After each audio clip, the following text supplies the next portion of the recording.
Ce cinquième mandat, il symbolise sans doute l'incapacité d'un régime à renouveler un compromis qu'il a fait au moment de l'arrivée de Bouteflika avec la population, qui était de dire, voilà, on vous apporte la stabilité, on ne parlera pas de ce qui s'est passé pendant les années de la décennie noire, il y a plein de choses qui sont tabous, mais par contre, on vous garantit que on va plus retourner dans une période comme ça de guerre civile, etc. Ce qui se passe, c'est que contrairement peut-être au mandat précédent, au quatrième, c'était déjà une ambiance un petit peu particulière où la résignation se mêlait au mouvement sporadique de rébellions qui quand même ont été assez vite étouffées dans l'œuf. Je pense à une manifestation à Alger par exemple en 2014 où finalement ça a été assez facile entre guillemets pour la police de la réprimer puisqu'il n'y avait pas beaucoup de monde en fait à part quelques intellectuels, journalistes qui manifestaient de manière un peu systématique. Il y a eu de plus en plus cette comment dire idée que ce qui se passait en Algérie, c'est le pourrissement total d'un pays en fait qui était un pays de rente pétrolière mais qui est très mal redistribué avec énormément de corruption. Très peu d'opportunités pour la jeunesse, très peu d'opportunités pour les entrepreneurs, les cadres, enfin tout type d'intellectuels. Que c'était plus possible. Du coup, quand les printemps arabes sont arrivés avec l'Algérie en 2011, il y a eu ce sentiment un peu que il fallait aussi faire quelque chose en Algérie. Et les manifestations qui avaient déjà eu cours un peu partout dans différentes wilayas au cours des années précédentes se sont un petit peu intensifiées au printemps, à partir du printemps 2011. Le régime algérien a tenté d'inonder en fait la jeunesse algérienne avec des fonds, le fonds Ansège, qui était un fonds en fait où les jeunes Algériens pouvaient déposer une demande de financement pour monter une entreprise. Ils pouvaient obtenir jusqu'à 100 000 euros. En contrepartie de ça, il n'y avait pas grand-chose qui était demandé. C'était assez facile de falsifier des bons de commande, etc. Ce qui fait qu'il y a beaucoup de gens qui ont monté des fausses entreprises et qui ont simplement pris l'argent pour s'acheter une maison, une grosse voiture, etc. Alors même que Bouteflika avait déjà fait son AVC en 2013 et qu'on voyait très bien qu'il n'était pas très très en forme. Là, ce qui se passe, c'est qu'il y avait quand même un vrai espoir de la part des Algériens que le régime soit capable de comprendre un petit peu où on en était, c'est-à-dire la lassitude immense du peuple algérien, mais aussi visiblement de toute une série d'entrepreneurs. Le candidat Rachid Nekaz, lui-même entrepreneur, représente un peu ça, cette sphère bouillonnante, aussi bien sociale que économique, qui n'arrive pas à trouver de débouchés. Le régime, qui par ailleurs s'était largement réorienté vers la présidence, avant on était sur un régime qui était très fortement militaire, ça donnait un peu l'espoir aux gens que finalement on allait vers un sentiment de progrès. Quand la candidature d'Abdelaziz Bouteflika a été annoncée, il y a eu un effet de stupeur. Là, je pense qu'ils essaient de gagner du temps, en fait. Ils sont sur une gestion très claire. Si j'osais faire un parallèle un peu fallacieux, je dirais c'est un peu comme Macron avec les Gilets jaunes, quoi. Au début, c'est très fort, mais il se dit, voilà, qu'est-ce que ce sera dans 3 mois, je vais gagner du temps.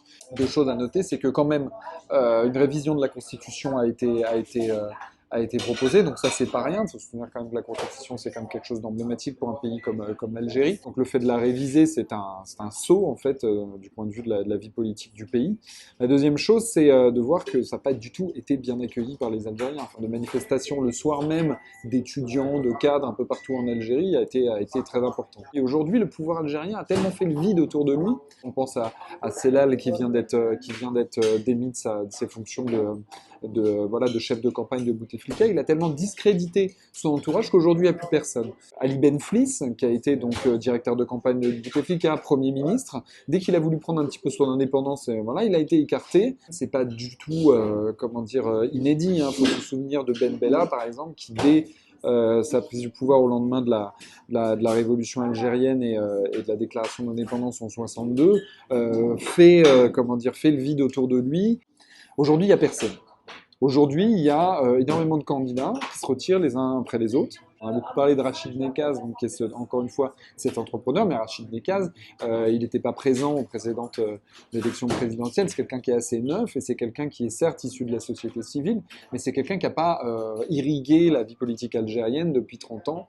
Peu ou prou, tous les partis qui faisaient un peu figure d'opposition ces dernières années au FLN ont été réintégrés parfois la majorité présidentielle, parfois dans le sillage, etc. Et voilà, le RCD ou le FFS, etc., qui ont fait partie à un moment l'alliance présidentielle, l'alliance gouvernementale. L'opposition politique, elle est assez peu lisible, et ce qui fait surtout parler, c'est les manifestations de rue qui sont, pour le coup, elles, très importantes. 800 000 personnes à Alger vendredi dernier.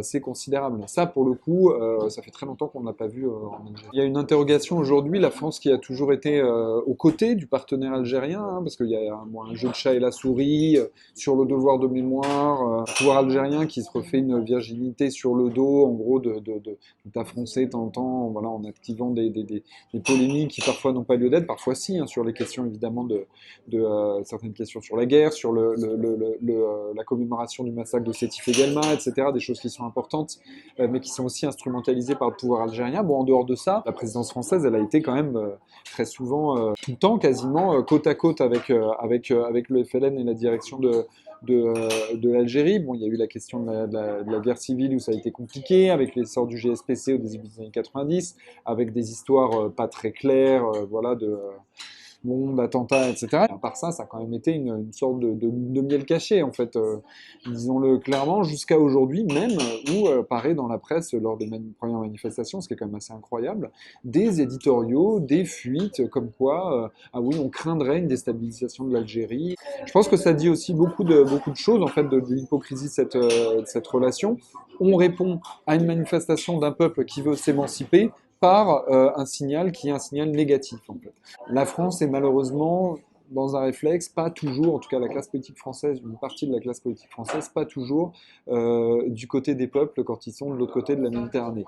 Il va y avoir quand même urgence à demander une clarification, justement, parce que les enjeux sont importants. On est dans un État qui est, on va dire aussi bien du point de vue de sa surface géographique que de ses frontières, que de sa structure même, potentiel militaire, etc., un État clé. Aujourd'hui, cet État clé est remis entre les mains, potentiellement, une 5e fois, entre les mains de quelqu'un qui n'est pas capable de lire sa propre lettre à la télévision, qu'on ne voit plus, c'est-à-dire qu'on n'aperçoit plus, quelqu'un dont on n'a pas de nouvelles, du moins précises, sur sa santé, quelqu'un qui peut décéder autant qu'on en sache d'une minute à l'autre. C'est une situation qui est pour le coup très dangereuse, et c'est ça qui devrait nous inquiéter plutôt que les manifestations de personnes qui ont envie de dire on en a marre, on a envie que les ressources nous profitent, on en a marre de la corruption, on en a marre de cette situation qui nous fait honte et qui nous fait craindre le pire pour les années à venir.